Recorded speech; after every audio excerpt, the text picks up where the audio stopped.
Na napuštenom imanju obitelji Malešević u Tičićima kod Kaknja pronađena su dva tijela koja se dovode u vezu s ubojstvima zločinačke organizacije koju je, kako se sumnja, vodio jučer uhićeni Zijad Turković.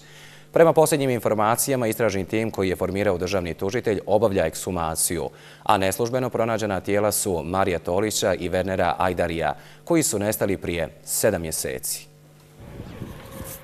Ova ruševna kuća iza mojih leđa krila je proteklih 7 mjeseci tajnu o sudbini dvojice mladića za kojima su njihove porodice tragale. Do ove lokacije istražitelji su došli tragom informacije koju su dobili od osobe iz krugova bliskih Zijadu Turkoviću. Višečlani tim istražitelja koji je formiralo tužiteljstvo Bosne i Hercegovine pretraživalo je i okolinu ruševne kuće u čijem prizemlju su ubijeni prema nezvaničnim informacijama zakopani, a zatim i zabetonirani. Na mjestu događaja je i Tanja Tolić koju su, kako je izjavila, istražitelji pozvali radi moguće identifikacije. Ta činjenica upućuje na zaključak da su pronađena tijela zapravo posmrtni ostaci Marija Tolića i Wernera Ajdarija. Podsjećamo, nestanak Marija Tolića i Wernera Ajdarija porodice su prijavile policiji u martu ove godine. Tek razbijanjem zločinačke grupe istražni organi su potvrdili sumnje porodice Tolić kako se njihov nestanak mora vezivati za kriminalne radnje organizirane grupe koju je vodio Zijad Turković. Istraga na mjestu događaja se nastavlja. Novih zvaničnih informacija u slučaju Turković za sada nema, osim da su 3 osobe zadržane u pritvoru. Dakle, ne možemo govoriti o operativnim detaljima, ali nakon formiranja zajedničkog istražnog tima pokrenute su određene aktivnosti i desile su se akcije od jučer i akcije koje još uvijek traju.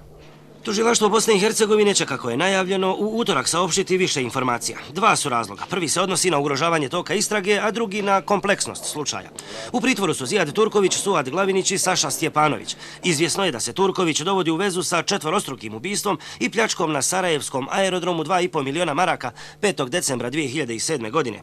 Nezvanično druga dvojica se ne dovode u vezu sa ubistvima, već sa pljačkom. Međutim, ostaje nejasno zašto je Suad Glavinić ponovo uhapšen, znali se da su on i Sanudin Dumnjak već pravomoćno oslobođeni optužbi za pljačku. Tužilaštvo princip da se za isto krivično djelo ne može 2 puta voditi postupak nije željelo komentarisati. Ne bismo komentirali te navode.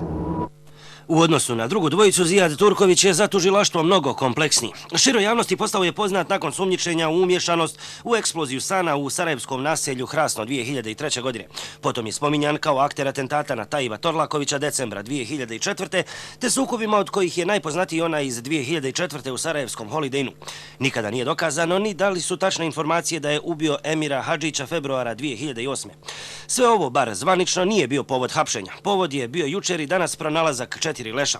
Slučaj traje od marta ove godine, a navodno je dokaze za hapšenje tužilaštvu pružio 1. juna ove godine Hajrudin Memović, blizak saradnik Turkovića, te posvjedočio policiji o ubistvima Mithata Mekića Mekija, Lucije Cortez Salas, Marija Tolića i Wernera Ajdarija. Razlog ubistava navodno su bile velike pare i droga. Inspektori MUP-a Hrvatske već su doputovali u Federalnu upravu policije zbog interesa za ovaj slučaj, a s obzirom na činjenicu da nezvanične informacije upućuju i na čvrstu uvezanost sa osumnjičenicima i osuđenicima iz Srbije, međudržavna saradnja će vjerovatno biti i proširena.